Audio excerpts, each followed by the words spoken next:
You're getting older, man. You're getting No, it's not older. that. I just need to get back in shape. That too. You know? Man, listen, I weigh the most I ever weighed in my life. Imagine being set for a $100 million pro athlete career, being ranked as one of the top prospects in the United States at only 15 years old. To have all of this taken away in just one decision. How would you react? Well, our next interview here on the Sales Solution Academy has lived exactly that life. He was not just set for a potential pro career, he was set to be a superstar.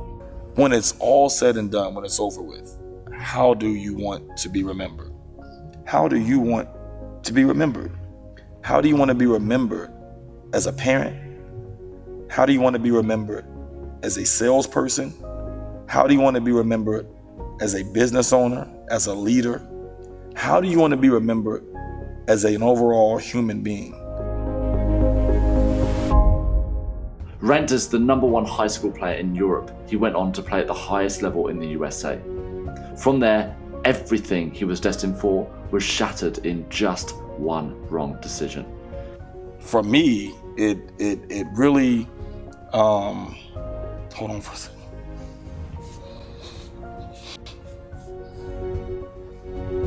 He pushed me on the basketball court as much as I push him in sales today. 2 great friends, 2 decades passed before ultimately being brought back together today. I'm so excited to introduce to you Iron Rainey and his story.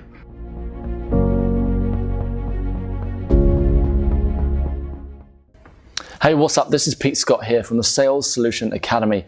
I'm so excited for today's interview. I've got something completely different for you and someone who's very personal to me from back in the day. Definitely. This guy, we go back about 20 years. More than that, I think it's 22 years we go back. So for this interview, you need your notepad, your pen, and because I know that this guy is going to inspire the shit out of you with what he has to say. No pressure, buddy. But seriously, I've heard your story. I know what you've done here in the community in Orlando. For me to get on a plane right after I've been in Asia and fly out here, to be around what you're doing and just to see your work this evening, you know, I'm inspired. You know, Definitely. just by being around you for like a couple of hours this evening, I'm very excited for this interview. And I want you to be excited for this interview as well, because it's going to be sales, but from a different angle. And that's what this whole academy is about looking at sales from every angle. So you have a whole philosophy behind selling. Definitely. Instead of just a bunch of techniques. So I'm not going to talk any longer on this. I'm going to pass over to Iron and get to know this guy. Follow him on Facebook. Follow his social media. Did you have a documentary coming out or something? I have a documentary coming out. Not sure of the exact date yet. Okay. But when we have that date, I will definitely let you know. Yeah, you need to follow this guy. Just and everything that he does. But Iron, buddy, it's amazing to connect with you again. We only caught up last year after 21, 22 years not catching up. And I know as soon as we saw each other, I was like, I've been hanging out like a week ago. Still look the same. Yeah, exactly. Yeah, and so this interview now. Well, first of all, let's do this. Your background. What are you doing now? Like, let's start with where you are today. Okay. Yeah. So obviously we're here at one of my favorite places to be, the gymnasium. Yeah. There's a ton of kids that I deal with on a day-to-day basis, from kids within my own organization, which includes teams, as well as kids from outside organizations who don't necessarily play on my teams, but I'm still able to show them how to play the game of basketball, and how to live a phenomenal life and an empowered life through the game of basketball. My company is obviously my name, Iron Rainey Personal Basketball, brand, personal brand.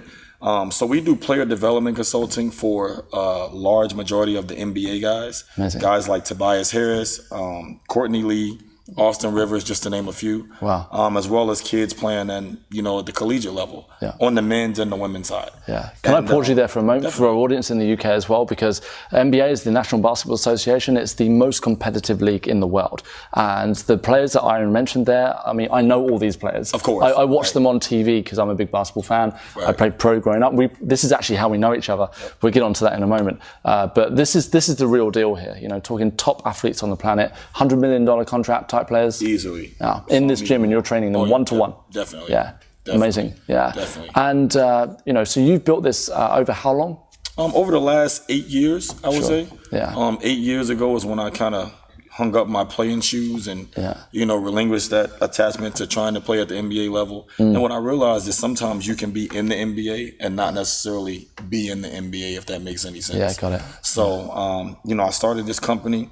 Obviously, you know my story about... You're going to share your story this evening as well? Definitely. I'll share my story this evening. About 10 years ago, went through a significant period of adversity where it kind of cost me my NBA playing career. And so during that period, it gave me a chance to introspect, meaning look deep within, get over a lot of insecurities, fears, change my mindset, change my belief system, because what I realized over a period of time is that my belief system was limited, very much so. Wow. And so what I recognized within majority of my clients, whether they're playing at the professional level or whether it's a kid that's just getting into basketball, is that I connect with them with having that same past, not necessarily on the basketball court, but just the limited way of thinking about themselves, the limited story.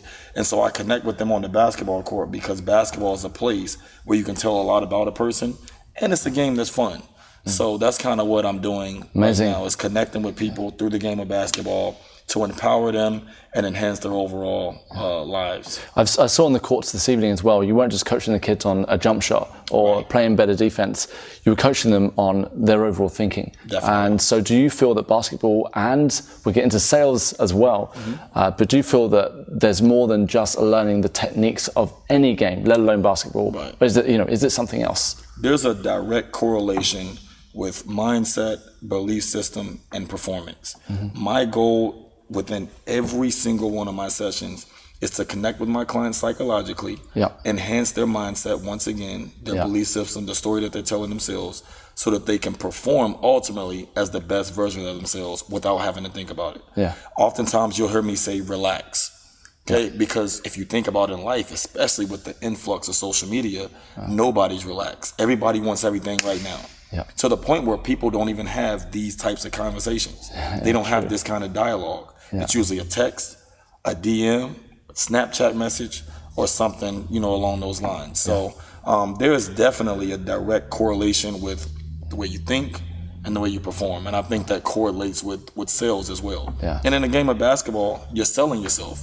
You're selling yourself to your coaches. You're selling yourself to your teammates. You're also selling yourself to your opponents, because what happens when you come down on a fast break and you dunk on somebody? The crowd goes wild. What happens to your opponent? Your opponent gets discouraged.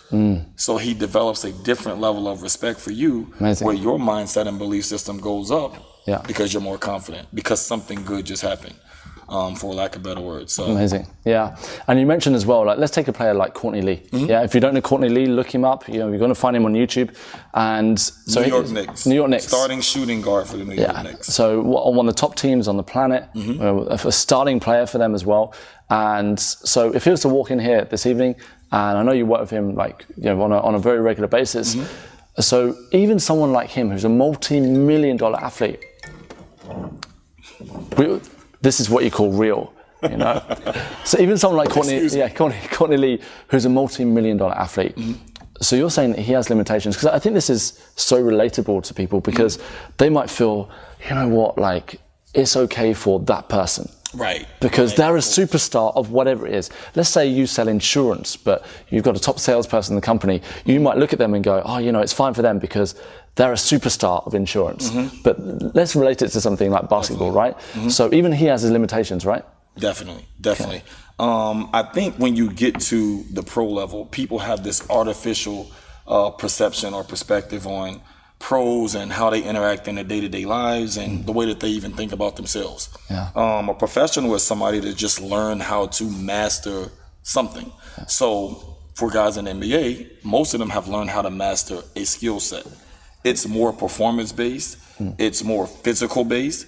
But the guys that are a part of the 1 or 2% are guys that really have learned how to master their thoughts and emotions. So if you take a guy like Courtney Lee, guy just signed for a multi-million-dollar contract. Obviously, he's an asset if they're paying him that much money to play the game of basketball.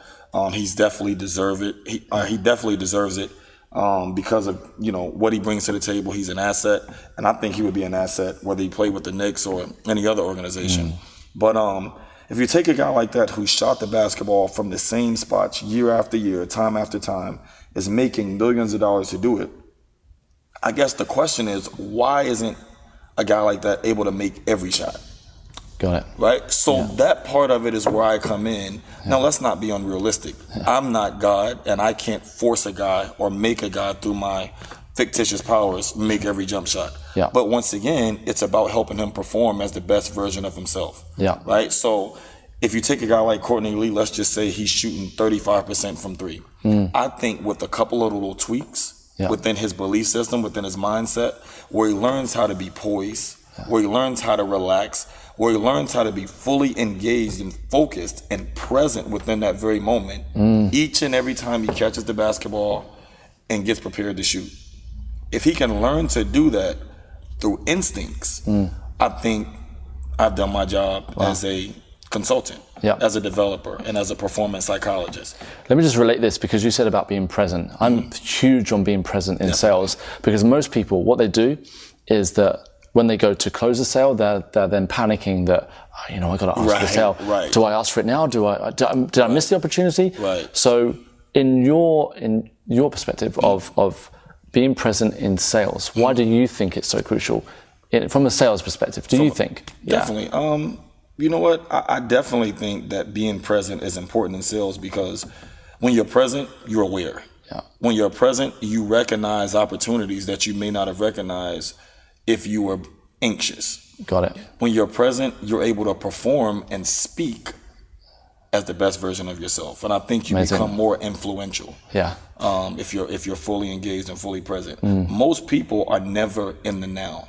And I think I learned this through, Eckhart Tolle? Eckhart Tolle, Through The Power of Now. Yeah. Most people are thinking about something that happened in the past, right? Which is limiting. Yeah. Or it's something that they think should happen in the future. Yeah. And we create these, once again, artificial stories or artificial expectations. And that's what causes our anxiety, as opposed to just being able to breathe, relax, and come right back to that place where we're performing or speaking or influencing as the highest version of ourselves. Yeah. So in sales, being in the moment is definitely imperative. So if you were coaching someone and they missed a shot, what would you suggest they do in their mind so they can just get back into the game? One of the most important principles and things that I share with all of my clients is, before every shot, they have to learn to create the reality of seeing every shot go in. Yeah. Once again, if a person misses a shot, I don't expect them to just make the next one. Sure. But I do feel like there is a better percentage if they create the story of making it before they actually do it. Got it.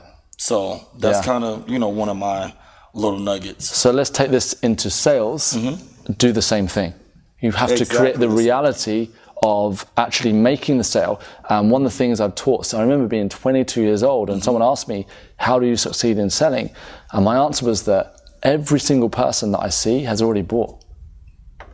They've all said yes already. Powerful. And it's only up to me just to follow the process. And as long as I follow the process, it allows me to be present. Definitely. And I think a lot of people, and when I say a lot of people, I mean most people, they don't really do this. They're too busy thinking about not failing instead of saying, you know what, I've already made the sale. So basketball and sales are the same thing. Hence why this interview is so powerful for SSA. Exactly. And you've built an incredible business here. I mean, this is, you're helping kids, you're training NBA multi-million-dollar athletes. I've seen it this evening. You have 50, 60 kids here. It's a blessing, man. Yeah, it truly is. Amazing. It truly is. But also, I know, let's just look under the hood here, right?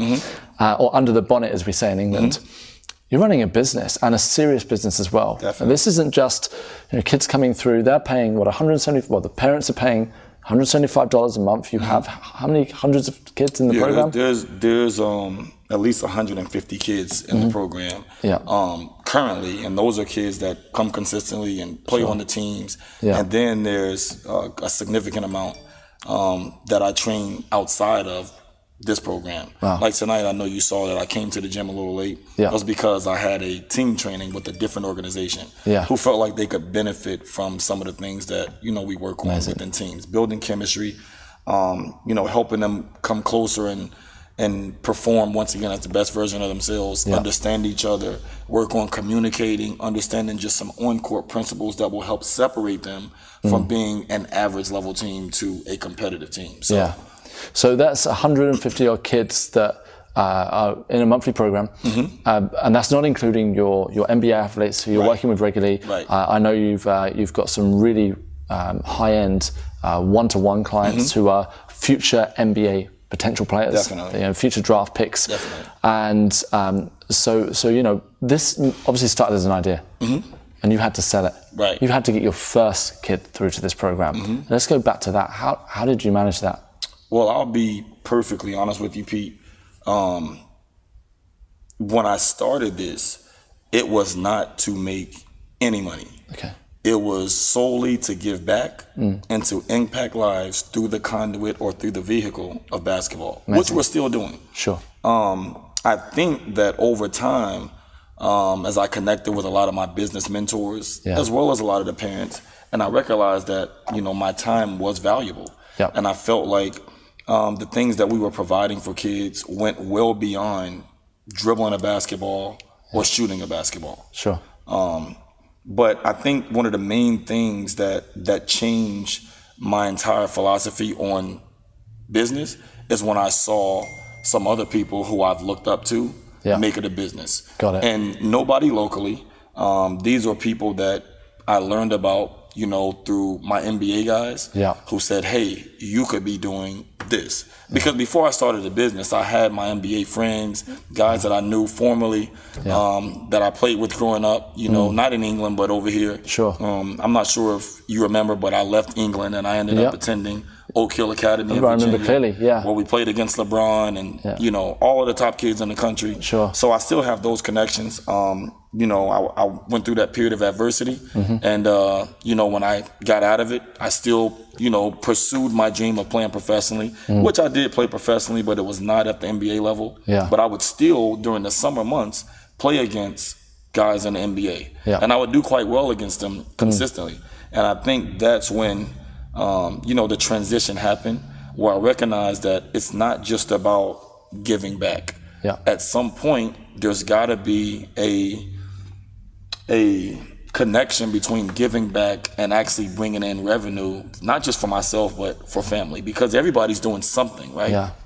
Nobody's doing something for nothing. Of course. So I think that drove me, talking to some of my MBA buddies and seeing some of the people that they, enlightened me about making money for the same business. And, what I made sure that I did not do was become anything like the majority of people in the same business. I wanted to add a different value. I wanted it to be unique, and I wanted it to be authentic. Because in my business, there are a lot of people, making a significant amount of money through not being authentic. Guys who have probably never even played the game of basketball, guys that are teaching kids to do a whole bunch of unnecessary dribble moves. I'm one of those people that says either you can handle the ball or you can't. Kyrie Irving, for example. They're like, okay, today we're going to work on the Kyrie move. Well, Kyrie Irving doesn't work on the Kyrie move. He's got it. He's got it. It's natural. It's a gift. You remember when, we were in England and I was 12 years old playing against pros. We never had trainers, right? So, I'm one of those people that just wants to create a brand that's well known, and I want to leave a legacy. And that's the most important thing. Inspiring. And I think whatever business you're in, it's not just about being in the business to make money, or being in the business simply because you care about people.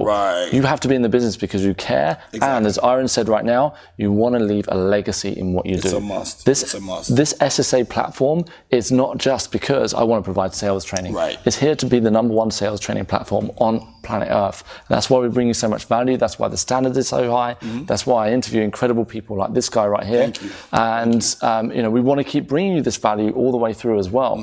And let's talk a little bit about how we first met, because I'm sure people might be interested to know that. Like, how these two guys know each other? From back in the day.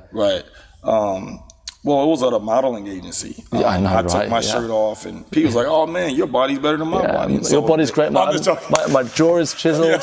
This is a great combination. I think we met in Norwich. We did. Norwich, England. It was at a facility. Obviously, basketball was involved in that facility. There was a guy there running a program for guys to play pickup basketball or something like that. Yeah. My other best friend who lived on the base with me is the one that told me about the program. And so I think we ended up meeting you at the program. Yeah, we did. Just playing pickup basketball. Yeah. Obviously, there were a ton of people there, but only a few were actually, good enough.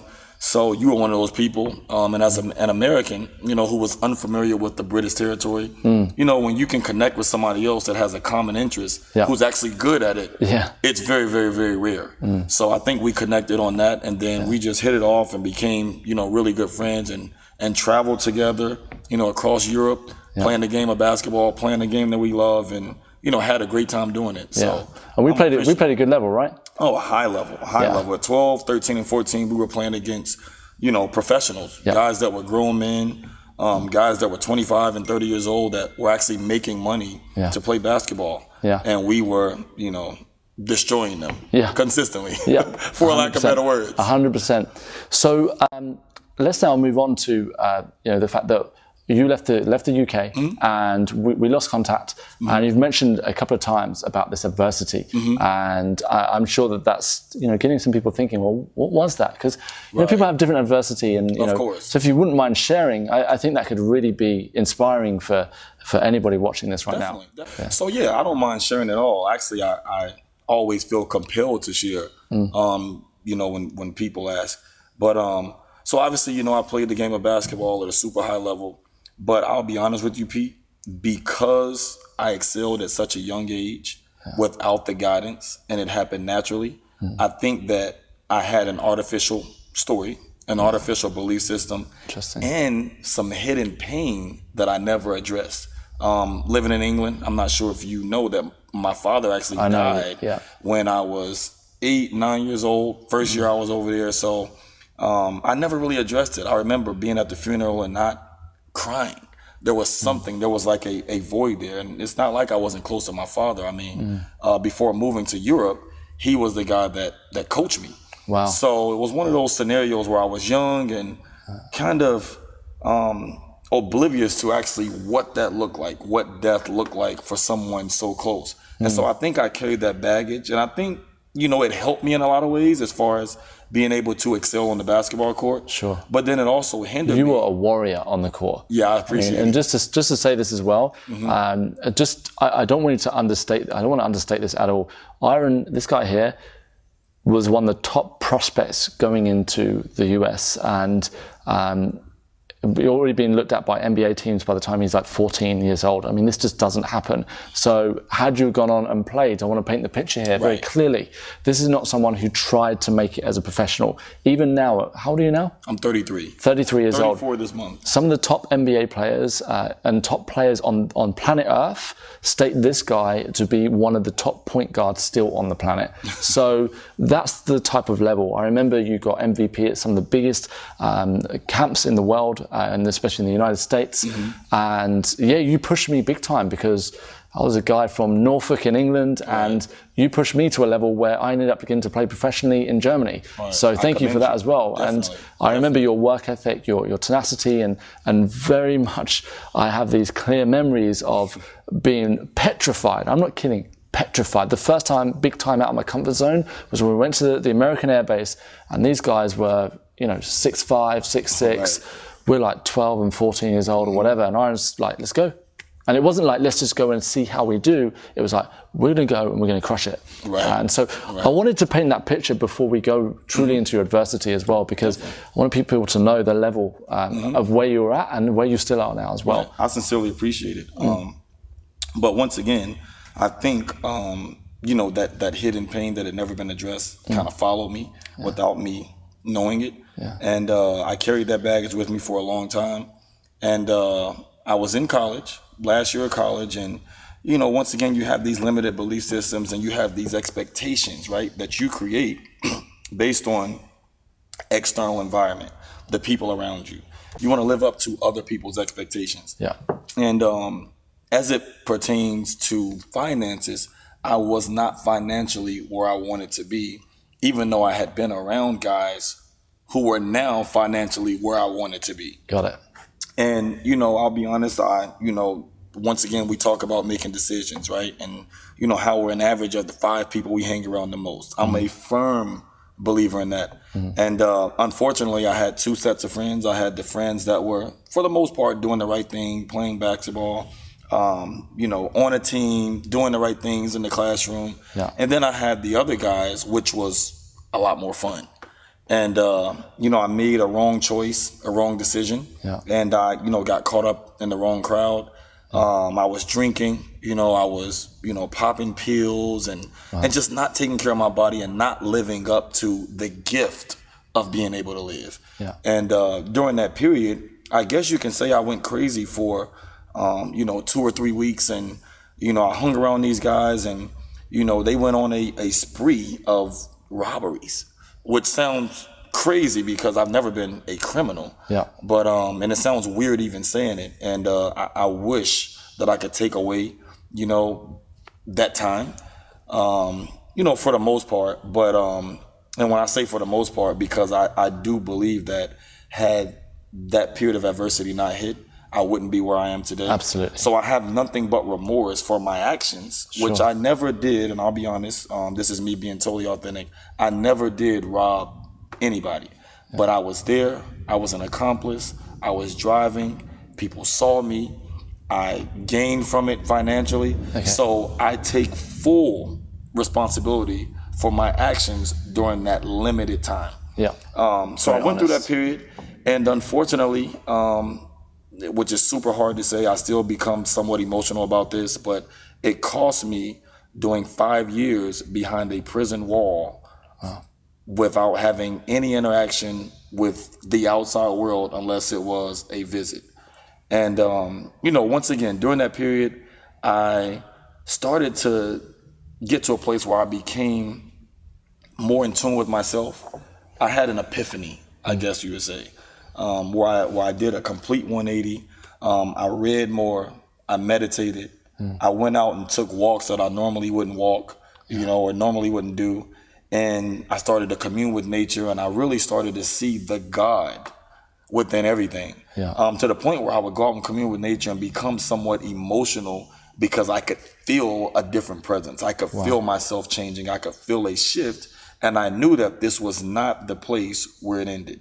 Wow. And I think a lot of times in life, people get so caught up into their life situation, as Eckhart Tolle talks about, and we forget that there's more life ahead. Yeah. You know, there's more that we can do based on our commitments and based on having a major paradigm shift and changing our, you know, thought process, that we can be more. And that's what, you know, I set up this whole entire company for is so people could want more and become more. And I wanted to help them maximize their human potential. Unbelievable. Definitely. Unbelievable. And I'm going to dig a little bit further into, you know, your answer there. And you mentioned that a shift started to happen. You started to read more, become more, spend more time in nature. And you might be wondering, by the way, as you're watching this, what's this got to do with sales?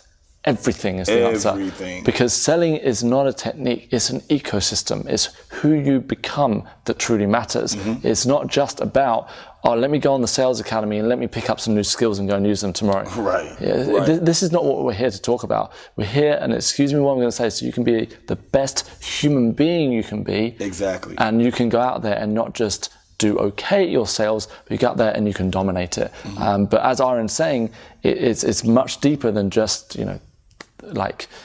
taking a jump shot. It's way deeper than that. So you had this shift, and I think so many people can relate to this because, you know, they may have not been through your adversity, which I can't imagine is kind of way up there as like the things you wouldn't want to happen to anybody, right? But in that time, you were able to find a better you. When was that moment? Was it a moment, or was it just over a period of time? Because in that dark place, you can also go the other way too, right? Definitely. The majority of people do. Yeah. The majority of people do. I think for me, I've always been mentally tough, and I've always been passionate. I've always been a leader. So for me, being in that place, knowing that I had hurt people, knowing that my mother had to endure her only son being behind a wall and not being able to have that kind of interaction, I think for me, it really Hold on for a second.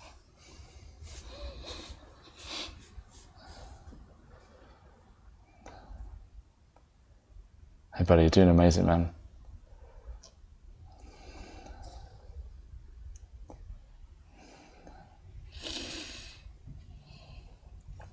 Sorry, man. You okay? It's always hard. Yes, I understand. Listen, buddy, I'm proud of you. You're doing amazing. Thanks. Yeah.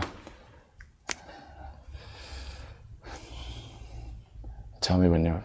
All right. Yeah. Let me do That's all right. So we just took a moment, just a quick breather, and now we're back in. And so, Aaron, you know, you were telling us about how during that time you made that shift, and you know, as we mentioned, that a lot of people.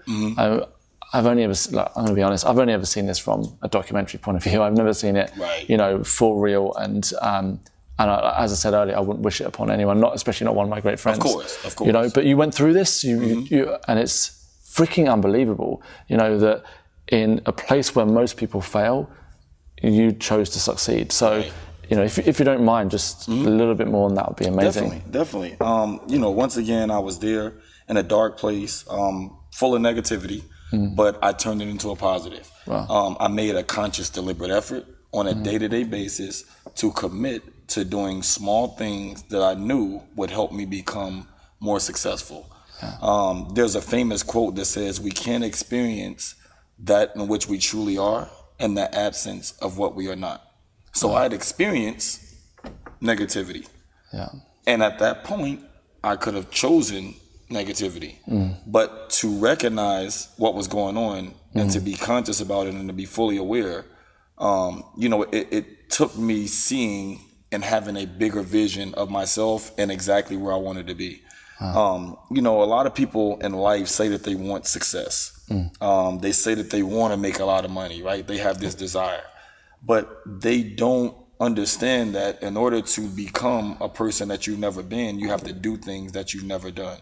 Yeah. So small things, right? Like committing to reading 10 pages of a good book a day. You know, 10 pages of a good book a day, I think at the end of the year, you'll have read like 3,624 pages, something crazy like that, which is the equivalent of about 12 to 15 books. Yeah. That enhances your life. That changes your mindset. That changes your philosophy, your belief system, and your ability to recognize value and have an understanding of where you could be. And so, you know, for me, once again, during that time, I used it as an opportunity, not an obstacle, to become great and walk into what I like to call unlimited potential. Got it. And that's why I'm here now, doing what I love to do, impacting lives through the conduit of basketball, and helping other people see themselves as elite and an exceptional person and walk into being an elite and an exceptional person at whatever level that they have a desire for. Wow. So.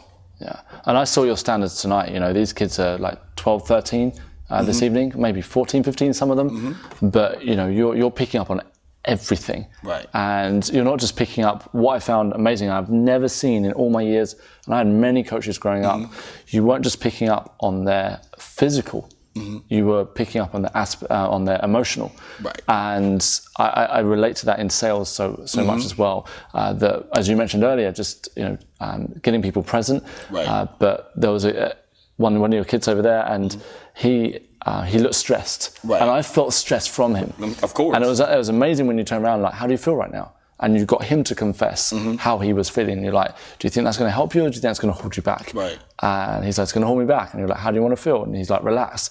And just how you coached him through that process as well. So, you know, for if you're watching this and you have a team of people, that's something you need to look at, not just their performance, but actually their emotional state as well. And it's extremely not about important. Yeah, not being a therapist, but, you know, your strategy for that is what? You know, you just get to the point with them, or, you know, challenge them on it. Right, you challenge them, but being able to discern who's who, being able to discern exactly the outcome that you're trying to get in that moment is crucial. It's key. And I think that's the art of it. I think that's what makes, you know, Iron Randy basketball unique, you know, among the other masses of people dribbling and doing a bunch of ball handling drills, is the ability to connect psychologically with each and every one of our clients and recognize what they need in that instant. The game of basketball is emotional, but it's about being able to recognize it and master your emotions.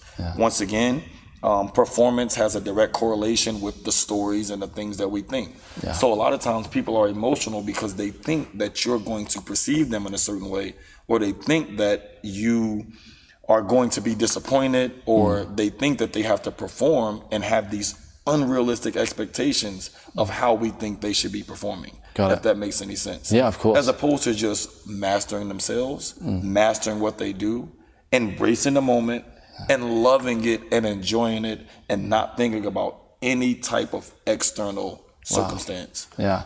So I think that's such a perfect place to relate this right back to sales. Definitely. Because I'm sure you can, you can see this already, that a lot of people watching this right now, when they are in the sales arena, when they're on the sales court, right, and they're trying to hit the game-winning shot, they're trying to close the deal of their life, right, or they're just trying to hit their monthly sales target, trying to get their business up and running, they're holding on to a lot of fear, right, or anxiety, or just getting caught up in their own head. Exactly. So how would you coach them through that? A salesperson?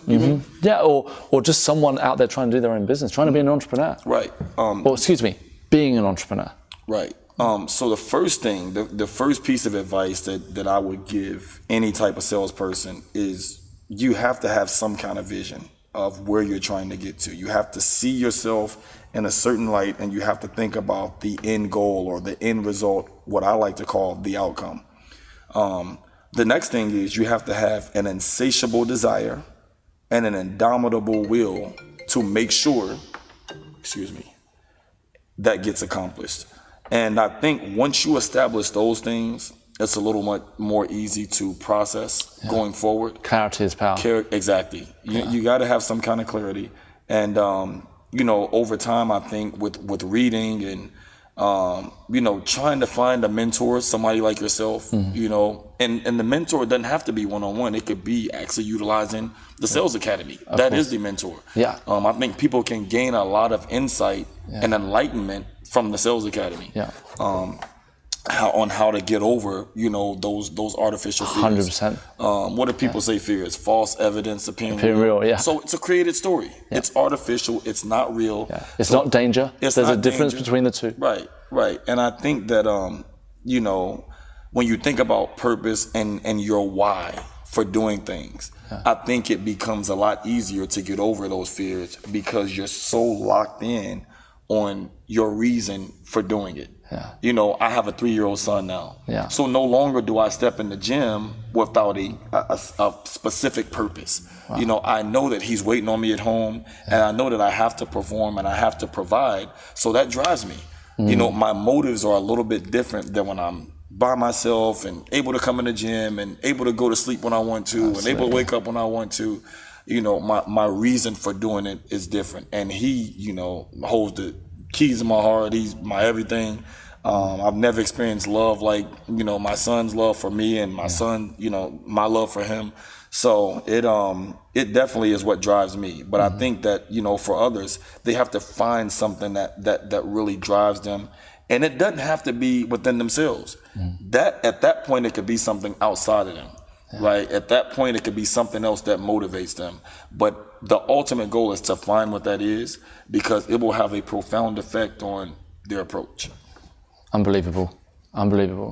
And I think, buddy, we could talk about this. Oh, yeah, this interview could go on for, not just 1 hour, it could go on for 1 week, 1 year. Definitely. And I think at this point, there's just so many, profound points that you've made, and just you have to go through your notes right now. And if you haven't taken notes, you need to rewind this, start over again, and watch this, because this guy right here is not just the real deal when it comes to basketball. I'm talking life. Like, you're one of the people that I genuinely believe, and this is why I got on the plane and why me and Jamie are here now, because you are someone who's looked at it and said, I'm going to master life. Right. And you're not always going to get it perfect. And you're not always going to get it perfect, but you're not meant to get caught up on trying to be perfect. Right. But you got to push your way through it and make those things happen. Definitely. So I've got 2 more questions for you, and then we're going to wrap it up. Ask away. Question number 1, if you're to give your best sales tip to someone watching this at the moment, an SSA member,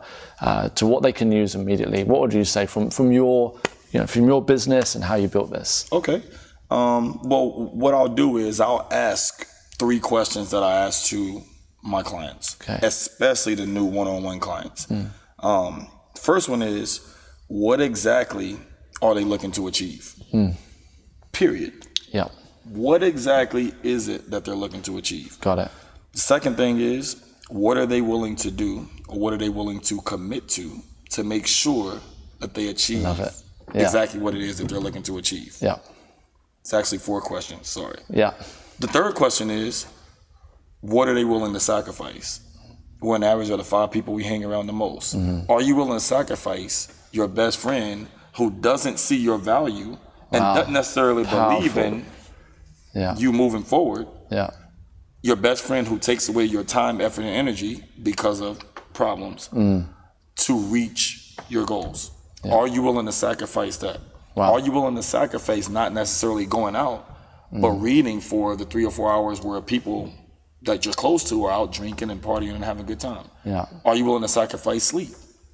Being able to, instead of wake up at 7, you're waking up at 4 or 5 so that you can get an extra hour or 2 in empowering yourself for the day, for the week, and for the months ahead. Unbelievable. Sacrifice. And the last thing is probably the most profound question. It's one of the ones that's driven me to the point of where I am now as far as from a success standpoint. And I think it drove people like Kobe Bryant and Michael Jordan, who are some of the guys that are next level. And on the speaking circuit, Wayne Dyer, Anthony Robbins. Yeah. Those guys are different. Les Brown, those guys are unique. But when it's all over, I think it's been proven that when we die, they mourn us for about 3 weeks. Wow. And then everybody's back to doing their everyday. Life goes on, right? Life goes on. For everybody else. For everybody else, right? You're dead, life goes on, they mourn you. Yeah. So be it. But when it's all said and done, when it's over with, how do you want to be remembered? How do you want to be remembered? How do you want to be remembered as a parent? How do you want to be remembered as a salesperson? How do you want to be remembered as a business owner, as a leader? How do you want to be remembered as an overall human being? Which is the most important question that you have to ask yourself. Because once again, I'm a firm believer that if you think about those things, it will have a profound effect on your approach. Yeah. If you know that you have no more meals coming in, I'm pretty sure you're gonna get that sale. Yeah. There's just something about it that there's a gun to your head. You. You're gonna do it. What you it get takes. in your head in a different way because you're motivated, you're inspired, you're hungry, and you have to be hungry. Yeah. So that's what I would give as far as a piece of sales advice for people in sales and desiring a pretty profound outcome. Write these questions down. In fact, I put them below this interview, so you're going to see them there. And I hope that you've actually watched this interview and you've not kind of skipped through to the end, because there's if you have, you've missed just gold, pure gold for the last 45 minutes or however long we've been talking for. And these sorts of questions. This is not just about you selling your product or service. You're not there, running a market stand. And if you are, you don't want to run just a market stand. Right. You wouldn't invest, £1,000, £2,000 for this academy if you were just wanting to run your local business. And hopefully tomorrow will be better than today, and maybe next year we'll have a better year. Exactly. You're doing this because you have a vision. As Aaron said, you have a reason why, a powerful reason why. And that means these are the sorts of questions you want to be asking, because if you're not just selling transactions, you're selling transformation. Because Aaron doesn't do basketball coaching. He changes people's lives. He transforms their life. He transforms them as a human being so they can truly step out and be the best version of themselves. And that means not only on the court, that means not only if they make the NBA, but when they are off the court as well, because it all matters and it's all connected. We're building phenomenal people, and we want to pierce the world and pierce the globe building phenomenal people, because it's very rare, especially once again with the influx of social media. Everybody wants everything now. Everybody is on the go. Nobody's present. Nobody cares about somebody else. And that's extremely important if you have an insatiable desire to be successful. You have to be fully in it, and you have to recognize not what you want, but what they want, and try to deliver it the best way you possibly can, because they're looking for a result, and the result that you get is the satisfaction of knowing that they achieved their outcome. You know, it's so funny because I know that you haven't been through my sales training. Like, we're friends. Like, this is just us sitting down, having a real life chat. But you've just hit the nail on the head with one of the main areas that I teach in selling. Well, okay. You know, one of the main things I say is don't be selfish. Right. Most people, when they're doing, trying to sell their product or service, they're thinking about themselves. How do I sell more of this? Right. What if I mess up the sale? We're thinking about ourselves. You're exactly right. You know, you're like you're removed from yourself. You can only be totally present when you're thinking about the person in front of you. Mm-hmm. So it's just unbelievable. And like I say, thank you so much for this interview. The last question I've got for you. Ask away. Your favorite memory of me and you back in the day. Favorite memory? Your favorite memory. We have a few. Well, the memory that we can share. We can share legally. Yeah. Okay. Yeah. My favorite memory is probably the trip we took to London from Norwich. Yeah. On this trip for a tournament. Yeah. With 1,000 people that are going to be watching, right? 1,000 people were supposed to be Stadium, there. Wembley. Stadium. Yeah. We paid, I think, £30. A good £30. 40 pounds. Yeah, 30 for our parents. Well, your mum paid, my mum paid, yeah. Our parents, we didn't have jobs back then, and we did not know how to sell. No. We knew how to sell ourselves to our parents, so that they would do things for us. But, and we get there, and we're thinking, we're ready to play basketball in this stadium. And unfortunately, we got dropped off at an outdoor court with rims that were triple rim, like this thick. Yeah, this thick. You can't, if you shoot and you miss, it's like this. Nobody. Yeah. And the perfect layup is the only thing that goes in. Right. And I think I had a girlfriend back then too, even though I was like 12 or 13 years old. Yeah. And I think I had 3. Yeah, probably. And I spent time away from her to come to this artificial tournament that this guy put us up to. But hey, I look at everything as a gift now, and at least we can now talk about it and laugh about it. So I had a great time during that point in my life, and that day specifically, I remember it rained as well. Oh, it definitely rained. Yeah, so I mean, London likes to rain in the UK, and we still went out there and we tore it up in the court. Yep. And had a great time doing it. That's the thing. But those thing about expectations, if you expect, and we were expecting 1,000 people because that's what we've been sold, and it didn't go as planned. We were going to be these superstar 12 and 14-year-olds. Right. It didn't go as planned, but we still made the most of it, and we're still great friends 22 years later. Yeah, great thing to say. Yeah, so to be able to say. Iron, I just want to say the biggest thank you for taking your time. I know you're a busy guy, for being here this evening, for just sharing your, not just your mind, but your heart as well. The good in your story, the things that have made you better in your story. Right. There is just so much that, if you're not taking a whole shitload from this interview, then I can't help you. There's nothing I can do for you. It's that simple. Yeah, it's that simple. If you're ever in Orlando, connect with this guy anyway. Follow him on Facebook. Follow him on YouTube. My Instagram is @myname @Iren IREN. Last name Rainey RAINEY. It's right on the shirt. @Iren Rainey. Yeah, and I'm looking forward to connecting with you guys over in the UK. Yeah, and also, we're now in 15 countries. So wherever you are in the world, this guy, if you want a real, not just it's not even about the basketball. If you want somebody to, change your thinking, to come to your country and speak to, inspire, whether it be teenagers or adults, this is your guy right here. So Iren, thank you so much. Thank you, my friend. We're going to hang out some more. We're turning the camera off now so we can, go and have a drink. Enjoy Orlando. Catch up. Yeah, enjoy Orlando. See you later. We'll see you in the next interview. Have a good one.